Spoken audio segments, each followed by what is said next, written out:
right. Sure. And let me get you set up and give you time to go through these. All right. Take her away, Bruce. Well, here, let me mute everybody and then unmute Bruce. All right, Bruce. All right. Well, thank you very much, Chuck, for pulling this together. This is a proposed code change that we here at Tacoma Power feel is pretty important given the level that the envelope has gotten to as far as residential new construction in the state of Washington. First off, I wanted to mention that I am accompanied here today with Rich Arneson, who is a senior conservation planner here at Tacoma Power. We have had an ongoing study here in Pierce County for the last year with Habitat for Humanity on new construction doing what they call a hybrid heating system, which is a combination of ductless heat pumps and electric resistance heating, electric resistance baseboards or wall heaters, so it's a zone heating. And we are essentially studying the differences when these houses are in the hybrid heating mode, so the ductless heat pump is engaged and the electric resistance heat is engaged in the perimeter rooms, but the central core of the house is being heated by the ductless heat pump.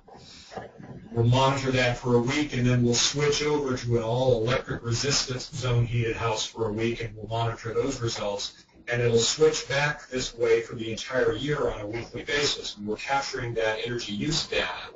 And we'll continue to do that for the next 3 years. But we have some preliminary data at this point in time that suggests that this is an extremely cost-effective thing to be doing and saves a fair amount of electricity. So if you will go ahead and switch, Chuck, we'll look at the meat of what we're proposing. Well, let's see. There we go. Okay, so we are looking at a new section, section 403.7.1, that will impact all houses built in the state of Washington that currently are going in with electric resistance zone heaters. And essentially it says all detached 1- and 2-family dwellings and multiple single-family dwellings, i.e. townhouses, up to 3 stories in height, above grade using electric zone heaters as the primary heat source shall install an inverter-driven ductless mini-split heat pump in the main living area, i.e. a hybrid heating system. The building permit drawings have to specify the heating equipment type, the minimum equipment efficiency, and the location of that heating system.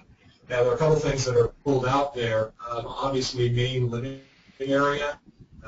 Main living area is not specifically defined. And so we've taken a whack at that in the next slide. All right. Oops, wait a minute. No, sorry, let's go to the next slide. I'll go back up and catch this one, the reason we're doing it. So that definition of a main living area is essentially a living area that does not include bedrooms, bathrooms, kitchen, laundry areas, or any ancillary rooms, unless those rooms have a common wall with the rest of the house with at least 25% of it open to the rest of the house. Okay? So it's basically the main living area of the house where most of the living is going to happen. Okay? So if you flip back up to why we are doing this, Oops. essentially to lock in energy savings and compliance with the governor's energy efficiency goal of 70% reduction in building energy usage from the base 2006 Washington State Energy Code by 2030. The code change will significantly reduce homeowners' monthly, annual, and life cycle net costs of home ownership by taking advantage of this lost opportunity economic cost. And then we found that later retrofit of this efficiency measure will result in higher homeowner as well as societal costs, just because retrofitting anything in after the house is built tends to be more expensive than doing it under new construction. So we are open at this point in time for questions or comments. And then the last slide, essentially for those of you who are not familiar with what a ductless mini-split heat pump is, the inverter-driven mini-split ductless heat pumps are a variable refrigerant, variable airflow heat pump that has a unit that's inside, which is a once again, a variable refrigerant, variable airflow head, if you will, that sits in the inside of the house. They're incredibly quiet. They perform considerably better than the standard ductless heat pump that we've been familiar with for years. One of the problems that your standard heat pump has had for years is that when you get into cold temperatures, quite often it requires electric resistance backup heat or some sort of backup heat. Your ductless mini-split heat pumps don't require that. But these things perform, and quite often you'll get full rated output out of these down real close to 0 degrees Fahrenheit, and so there is no need for backup resistance heat. They're quite quiet in operation both on the interior as well as on the exterior. All right. Well, thank you, Bruce. Bruce Carter, could you give your contact information in case anyone would like to discuss your code change? Certainly. I can be reached by telephone at 253-502-8304, or you can reach me at bcarter@cityofTacoma.org. And actually, if you'll flip up to the title page, I've got that information. All right. I want to write it down. All right. So I'll leave that up there for a minute. Are there any questions for Bruce on their proposed code change?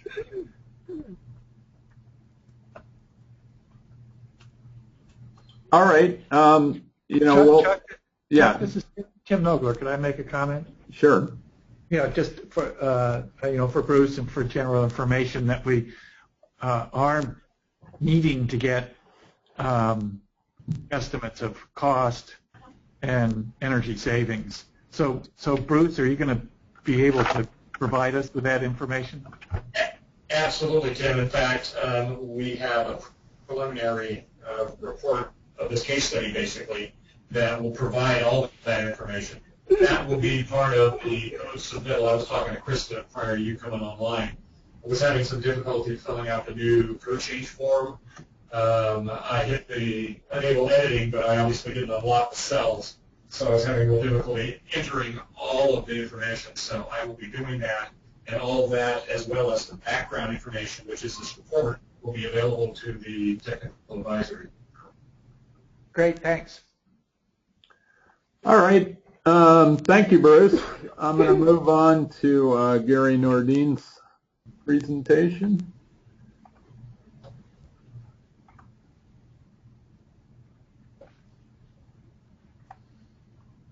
And I'll mute everyone except Gary until he gets through his show here. All right, Gary, go ahead. All right, thanks, Chuck. Good afternoon, everybody. I think most of you know who I am. First title slide here is, of course, my name, the code's hotline number that you can call anytime with any questions that you have regarding energy codes and ventilation indoor air quality codes, not just code changes. So there's our phone number and email address that you can get a hold of us. And as I like to say, funding for our program is provided by the Northwest Energy Efficiency Alliance. So, next slide, please. I have some code changes, a few of them. They will not lessen the energy efficiency of any structures, but I feel it's going to make things easier for designers and builders and homeowners to achieve the goals we're looking for in our energy code process. The first one is for additions. Air leakage testing on additions is problematic simply because you typically will have a wall, one wall of that addition open to the existing house. By the time you can do a blower door test, you got your wall covering up, your wall board or whatever, and people don't really want you pounding nails in and putting visqueen up and messing up their wall surfaces to isolate that addition to do an air leakage test. So the first part of this proposal is to exempt additions less than 500 square feet from an air leakage test.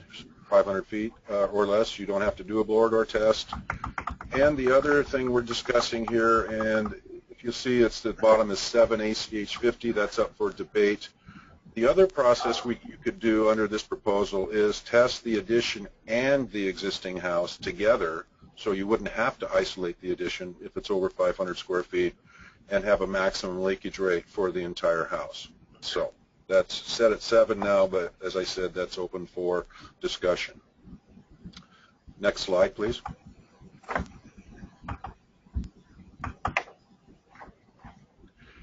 Under the distribution, HVAC distribution credit, and I forget exactly what number it is when you have typically like your high efficiency furnace and all your ductwork inside the house, you get a credit for that. This is adding some heating system types that aren't currently in there, but we feel they should get credit for, and that's hydronic type systems. If you have all the components inside the conditioned space, and it includes hydronic piping systems, the floor loop, convectors, radiators, etc. So these are addressed towards hydronic type systems and getting a credit for that if they're all inside. Next proposal, Chuck. Under the same distribution credit, there's also a section in there that I put in that allows some ductwork to be outside of the conditioned space and still get the credit. It limits that to 10 feet of supply ducts, 5 feet of return ducts, and in that proposal it has specific requirements for how those ducts outside the conditioned space have to be sealed, attached, including both transverse and longitudinal seams, panduit straps installed with a panduit gun, no splices if you're using flex type return ducts. So it does allow people to still get that everything inside with just a little bit outside. And this is a typical practice done by some bigger builders around the state. Quadrant, Bernstead, I believe, is where they'll have a high efficiency furnace on an upper floor. Then they have a small jumper duct over to the return grill in that upstairs ceiling area. So you're going to end up with a very small amount of ductwork running over to that grill, which if it's sealed up, and it should have no efficiency impacts on the house. So Gary, yes. If you use this credit, it's considered indoors. Is testing required? No. Okay, thanks. No, if you're still considered all indoors, then you would be exempt from the duct testing requirement. Next slide. If you've read the footnotes to the credit table, which is R406.2, if you look at footnote A, it's been in there, and we answer a lot of questions here, a couple hundred, 200 to 300 a month. We've never had anybody even call and ask how this works, so I really doubt if it's being used at all. But the footnote allows 5% of the ducts to be outside the conditioned space, and it requires rigorous testing to meet that requirement, which is 1% versus our normal 4% on our duct testing requirements. This proposal eliminates the need for footnote A because it's been replaced by the 10 feet and 5 feet rule that I put in there. The other difficulty with this is both in plan check phase and enforcement. On most single-family houses, building departments don't receive an HVAC plan. So it would be difficult for a plan checker to actually measure all the ductwork and find out how much is outside the conditioned space and see if it's 5%. And then the same thing applies when the inspector goes out in the field. It's difficult to enforce to make sure they meet the requirements of footnote A. So that would be eliminated. Lighting requirements, this is just more of an editorial thing than a code change. The language is written now. It says not less than 75% of permanently installed lamps. There's no permanently installed lamps. They burn out. You have to change them. So this just says deletes the permanently installed lamps and says permanently installed lighting lamps in permanently installed lighting fixtures. We have a reference standard 33 in the code that tells people how to do a duct test, how to set it up. It's several pages with nice pictures in it and everything that people refer to on when they're doing duct testing. Changes would need to be made to RS-33 to reflect the changes that are happening with the other parts of the code, the previous proposal, such as the 10 feet and the 5 feet outside the conditioned space would be exempt from duct testing. Those kind of things need to be added to reference standard 33. Next slide, Chuck. Third-party duct testing. This is different. There is another code change proposal that is asking to require a third-party testing for duct testing. This does not do that. This simply adds language that says where required by the code official, testing shall be conducted by an approved third party. This language doesn't exist currently. It does exist in the code for air leakage testing, and this just clarifies that the building official or building department can require third-party testing if they feel that something's fishy going on or for some reason they want to do that. So, next slide. This is the same as we talked about before, which is in the options table. This actually puts that 10 feet of supply duct and 5 feet of return duct in the duct testing section, which would exempt them from having to be duct tested if you have that or that amount of lineal feet or less outside the conditioned space. And additions and alterations. If you remember in the past, we had a code language that allowed if your addition or alteration couldn't meet the code requirements for some reason. Typically in an alteration, you're converting a garage to a recreation room or bedrooms or whatever. Slab insulation is always a player in that, where you have to trade it off. And due to the fact that our houses are getting a large amount of insulation in them now under current code requirements, it becomes difficult to trade off that lack of, say, slab insulation with putting more ceiling insulation. It becomes, in some cases, impossible to trade it off. This proposal puts back into the code the language we've had in the 2009 and previous codes that said you could make up that deficiency that the new addition or the alteration has by increasing something in the existing house. So the existing house has R19 in the ceiling. You can go in there and blow another R19 in there and take credit for that to compensate for what the addition or alteration is lacking. There's a maximum size for this of 500 square feet, and again, it's the same language that was in the 2009 code. It wasn't carried forward. And that's it. Okay, I've unmuted everyone. If you need to provide me instructions to go back to one of those code changes for the conversation, let me know. Does anybody have any questions or comments for Gary?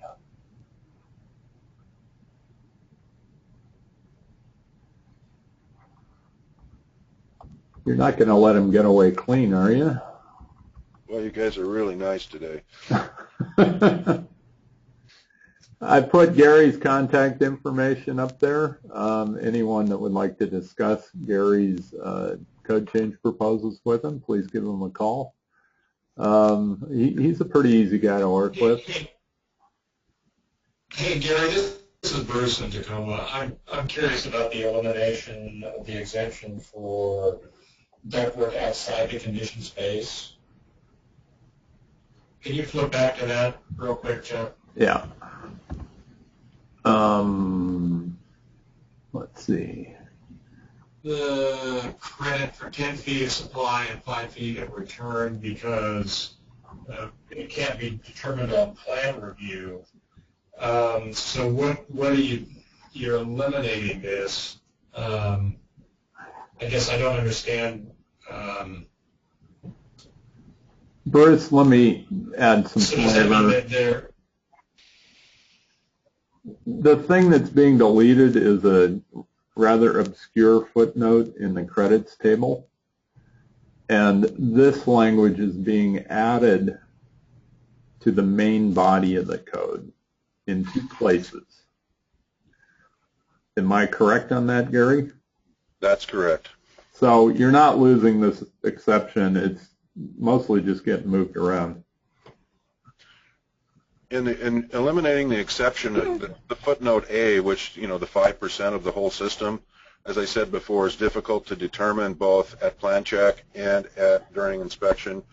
And the lengths of ducts have come from, the number of feet have come from both what we've observed in the field that's happening and working with BIAW to get a number that's reasonable and doable. Did I answer your question, Bruce? Or we're not really eliminating. We're just putting in specific lengths rather than a percentage of something. Which is difficult to enforce. Yeah. Okay, that's fine. Thanks, Gary. Yep. All right. Last call for questions to Gary. All right. I've got a presentation to make here on modifications to section R 406.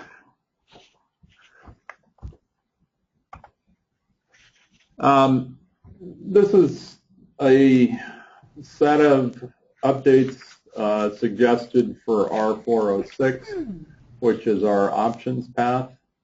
I've compiled this through suggestions for a number of people, including Gary Nordine and Dave Balon with Ecotope. There's a fair amount of detail here, so I better get moving.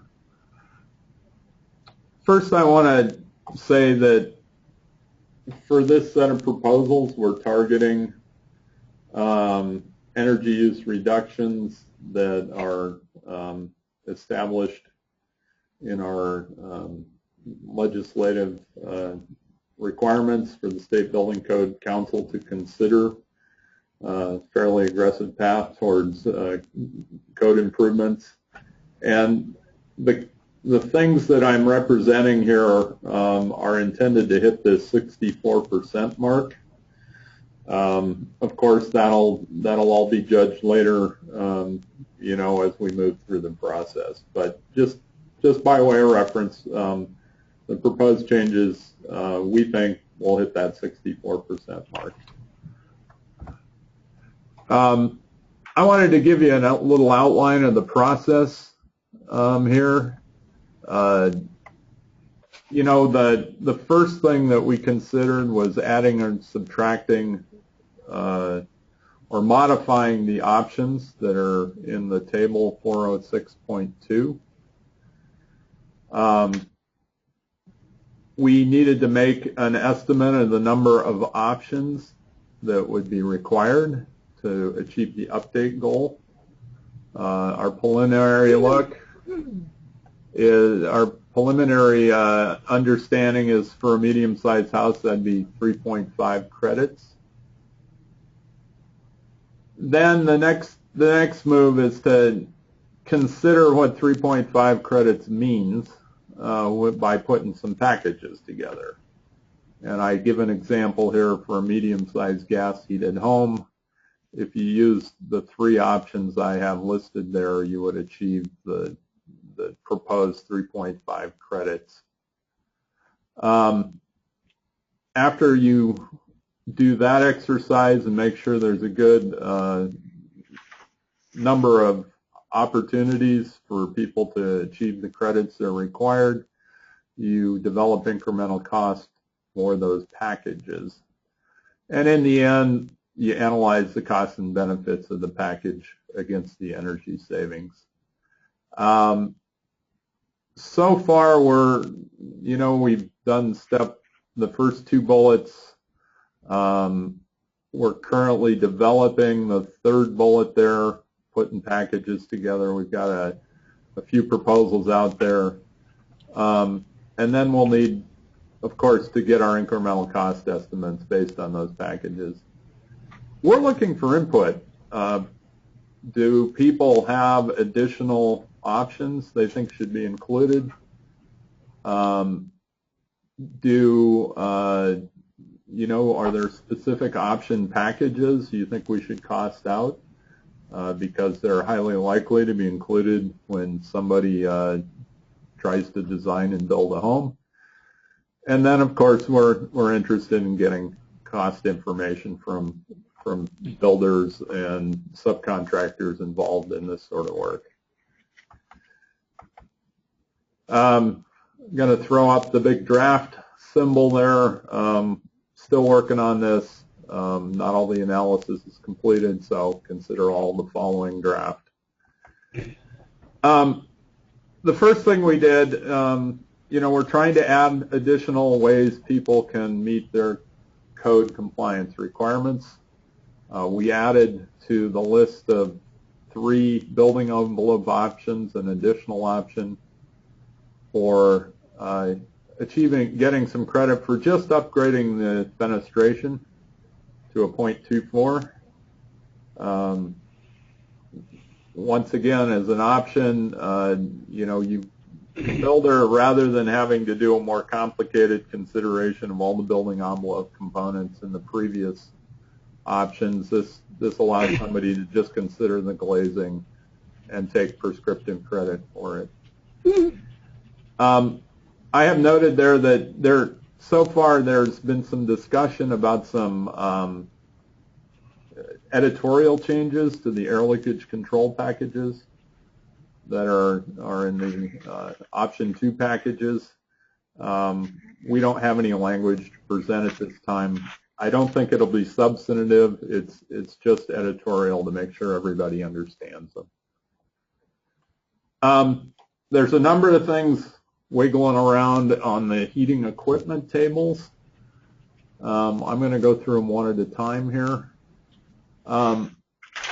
First, in 3A, which is your gas heating equipment option, we've changed the AFUE target to 94, and we changed the credits from half a credit to 1 credit.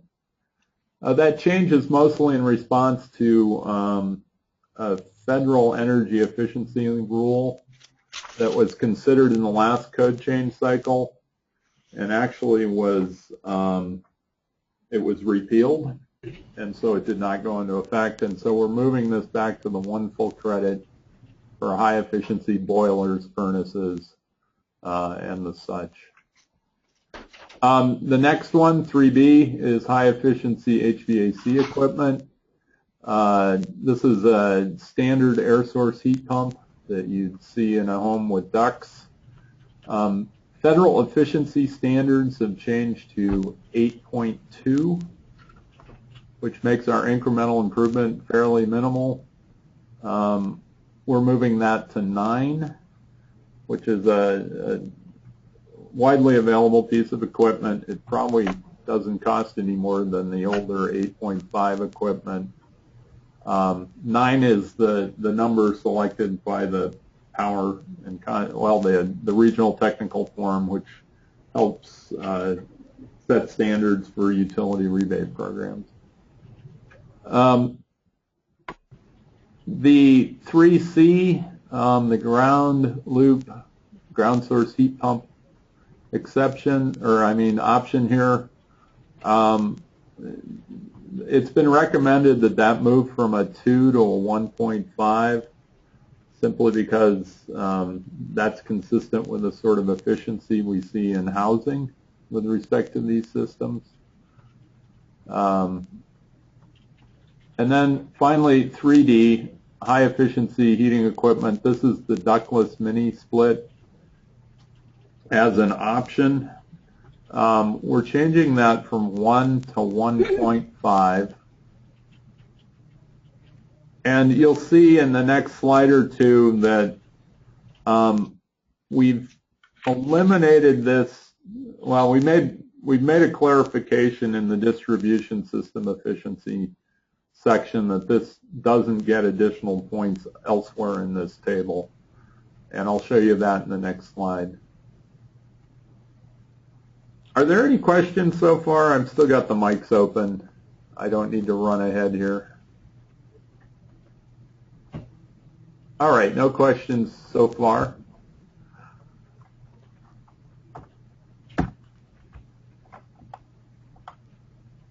So this is the distribution system efficiency credit. Gary's already talked about this a bit. First, in the first paragraph there, you see that we've expanded the reference systems to include air ducts, hydronic piping, hydronic floor heating, loops, convectors, and radiators. You get all that stuff inside the heated space of the home as well as the combustion equipment. You're good to go. Gary suggested forced air ducts exception that allows 10 linear feet of return and 5 linear feet of supply ducts. I think we've got that backwards here, Gary. At any rate, if it is backwards. Yeah, if we do that. No, that's correct. Excuse me. Okay. I think it's backwards on what you presented, so we'll work on that. Yep. At any rate, that allows an exception to having absolutely everything inside the heated space, but requires some fairly specific installation instructions. And then once again, in the second to last paragraphs, we do have some systems that people may have considered all in the condition space that we don't want to give credit to because they don't provide an incremental energy savings. And there we've added that ductless heat pumps. Once again, we've reflected the full value of those heat pumps in the previous credit.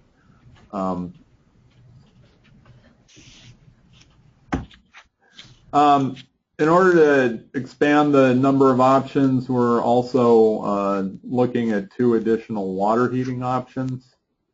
First of all, there's fairly widely available, very high efficient combustion water heaters now. They're much like instant water heaters with a condensing heat exchanger on them. The listings I've seen, they range from 91 to 97% efficient.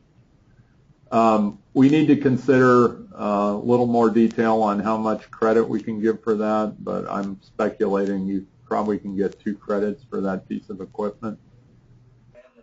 In addition, that's frequently installed as a combination unit. Is someone trying to talk? Okay. At any rate, and the next one, 5D, is efficient water heating, the drain water heat recovery systems. It's referenced in the new code that the Code Council's put out, but here we put it to good use, providing a half a credit. When we start talking about multifamily units that are slab on grade, we probably want to give some sort of exception with respect to that. And we'll detail some installation instruction based on the Canadian Standards Association efficiency work that they've done on this particular measure. There's a few modified footnotes. This is the thing Gary talked about earlier.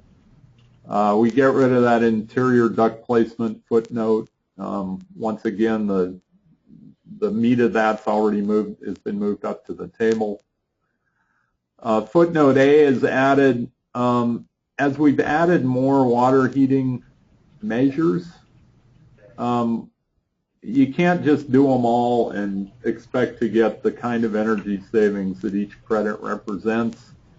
So we're limiting people to a few of those options. And then once again, B here, we're trying to figure out how to develop ways to add 2 different options, the space heating equipment and the water heating equipment options, in order to get some combined space and water heating credit. Now, in order to meet the goals that we've tried to hit, which are based on, once again, that chart we saw earlier, what we have here is the changes in the number of credits that would be required for small, medium, large dwelling units. We're also calling out for the first time that an R2 dwelling unit would need to get some points through this system. While we implemented air leakage testing, we haven't done any other efficiency improvements since 2006 for our multifamily sector. And we think there's likely some cost-effective improvements we could recommend there. Once again, I haven't selected the exact points we'd go after there for that particular kind of housing. We want to make it clear what the requirements on additions are. There's a footnote that's not very useful in your number 1 up there. We would eliminate that and then develop some targeted square footages where some points would be required. Once again, haven't decided what those thresholds are yet, but we'll be doing that shortly. This is just an illustration of the exercise we go through to make sure that we can achieve the sorts of points that are recommended through this proposal. This is a preliminary exercise. Obviously, we want to see a number of options for each housing size to make sure that there's enough diversity in the points allowed in order to get the job done. At any rate, so I'll pause there. I believe all the lines are unmuted. If anybody has any comments with respect to these code changes, I'd like to hear them. If not, my phone number and email address is at the bottom of the slide on your screen. Any comments? Yeah, Chuck, this is Dwayne. Yeah. Could you say a little more about what might be viable parts of this exercise that would apply to multifamily versus things that are really only appropriate for single-family duplex? Sure. I tested multifamily against the 2.5 credits, as you see on this particular slide, and we were able to achieve it with some things that I've seen in multifamily housing. I think we're going to have to, I need to find some more diversity before I'm confident that 2.5 credits is a good target. And remembering that this is only multifamily that's 3 stories or less, which I think defines our buildings differently than the folks that are working on the commercial side. I'm not sure how much benefit we'd see here, for example, from corridor ventilation strategies that you might see in larger apartments. At any rate, I think the real challenge is getting diversity and then testing the cost benefit. Thank you. Hey, Chuck, I have a question. On your test packages, I think you're showing half a credit for 2 water heating systems. Can you tell me how that? Well, one is the low flow shower head, and the other is the drain water heat recovery. Okay, thank you. So those 2 you can use together and get some benefits.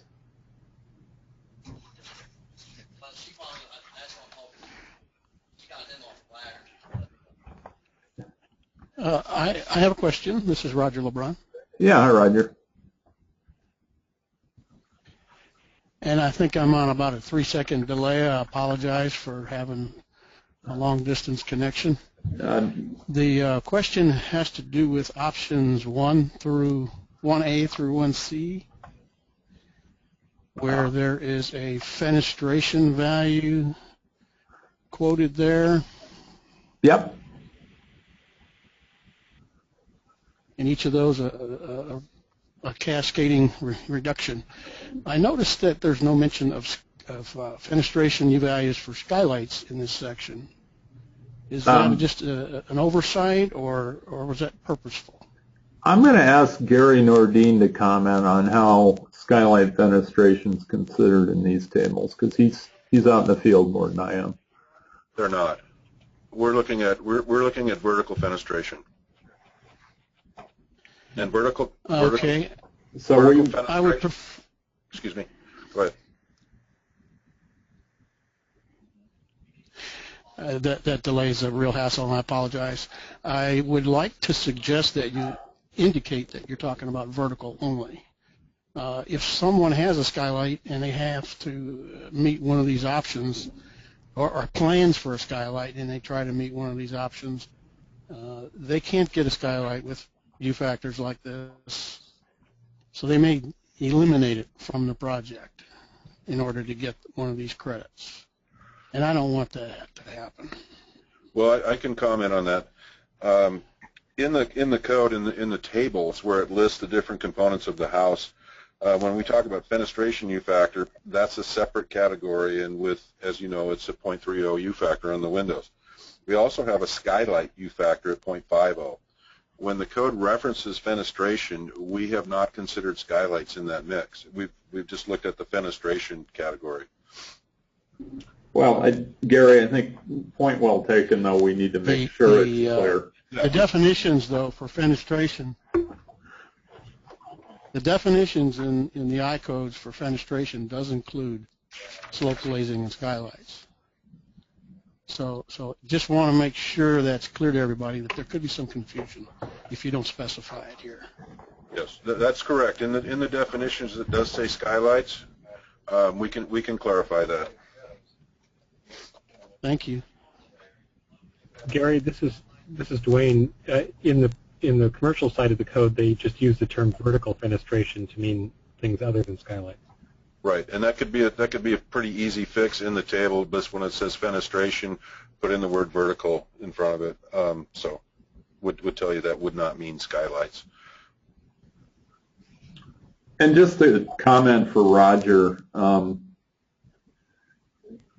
While if somebody can't meet the prescriptive description you see above, for every component, what they do is flip to the OR section there, which is doing a UA trade-off, and so that's how they achieve their credit, if not all the elements are compliant.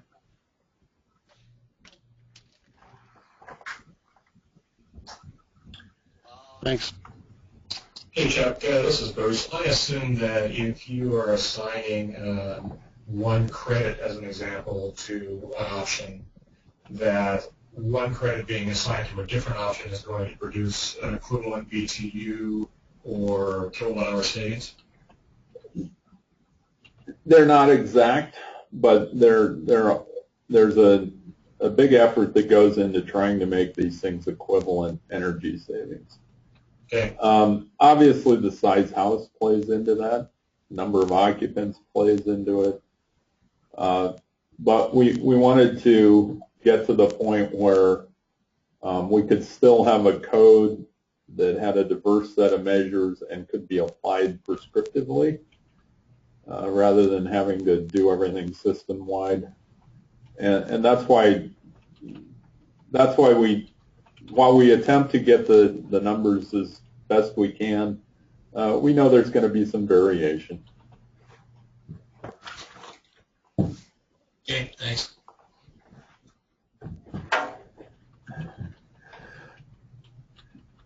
So I'm not hearing any additional questions on my code changes, and I believe we have few minutes left. Are there any other discussion items people would like to bring up?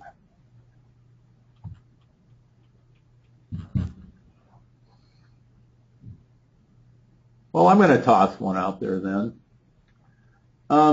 In the integrated draft is the adoption of a new section that basically it's the energy rating system section in the code.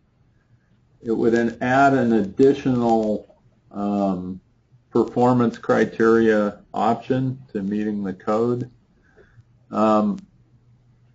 And I'm curious if people have any comments on whether or not that's a good code change for the state of Washington, whether or not that should be adopted into our code as suggested by the reference draft.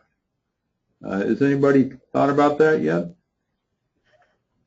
Can you describe it a bit more? It's basically a ResNet standard. Is that helpful? But maybe I can jump in and say a couple things about it. It is like a REM rate model. We already have the systems analysis or performance path or whatever name we come up with next code cycle for it, which is modeling of the building. The difference that I see with this approach is there's two differences. One is you can use appliances to meet code compliance, and the other difference is your answer on your energy consumption doesn't come out on million BTUs per year, it comes out on a scale from 0 to 100. 100 is, I believe, the 2006 IECC, and 0 is a zero energy building. So that's how that works.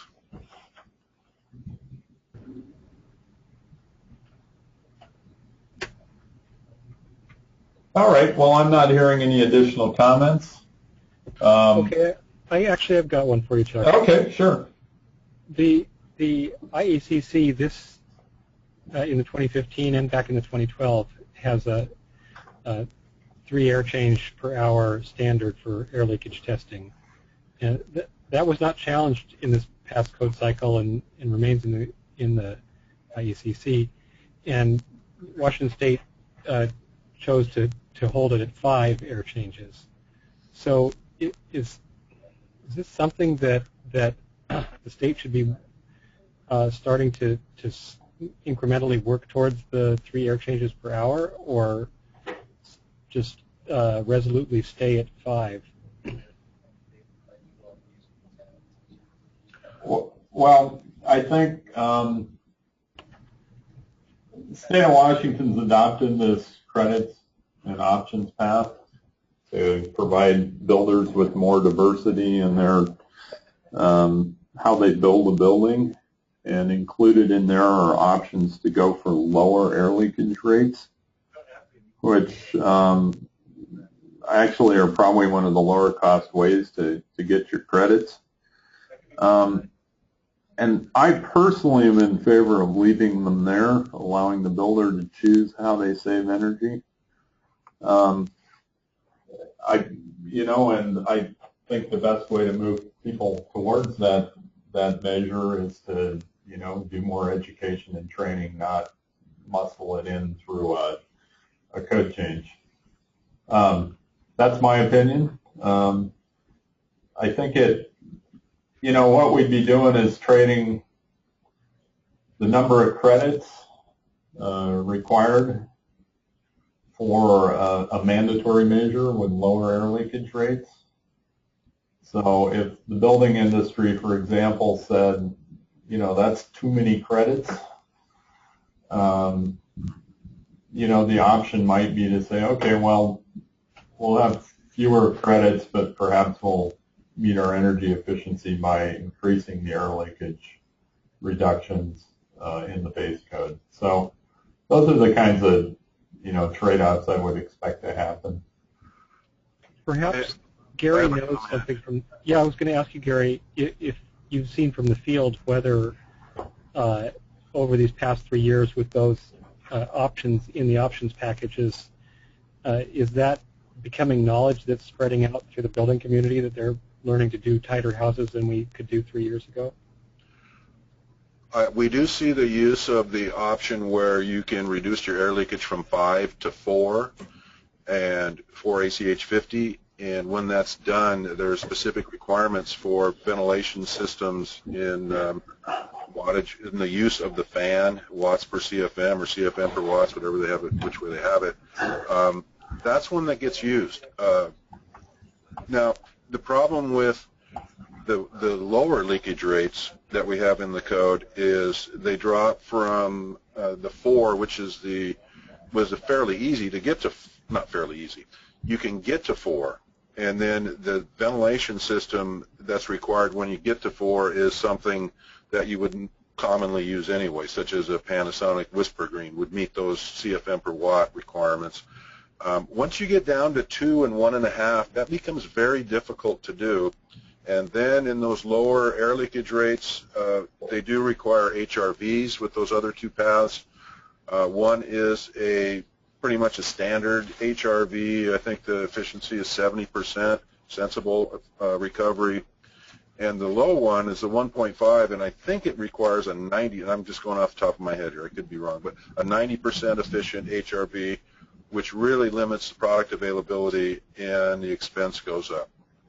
I want to point out that of the other states that I've worked with and have been to meetings with, there's not a lot of them that have ever adopted the 2012 IECC as is. I don't know, and there may be some states that have done it, but most of the states that will adopt that will modify that air leakage number.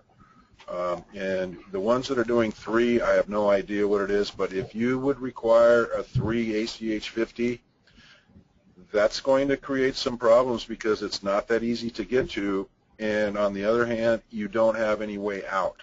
There's no, if I don't make my 3 ACH 50, I put a big red X on the garage door, whatever the, it just says you have to meet it, and that's going to be somewhat problematic.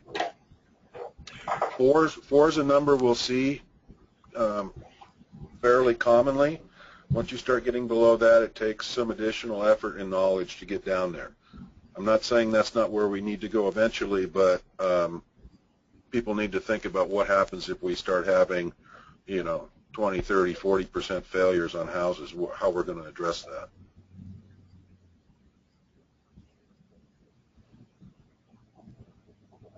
Okay, any other conversations today? All right, folks, so the next webinar we'll be having is Thursday, February 12th. We'll do this again for commercial energy code changes. I expect to see a memo from the Northwest Energy Efficiency Alliance with respect to commercial code changes. That memo will likely go to the Code Council. And Krista, will you be able to post that stuff so folks can see it?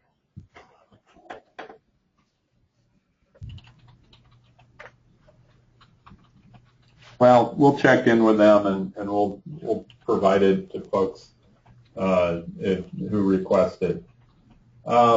Thanks for joining us, and we'll do this again in a few weeks. Thank you.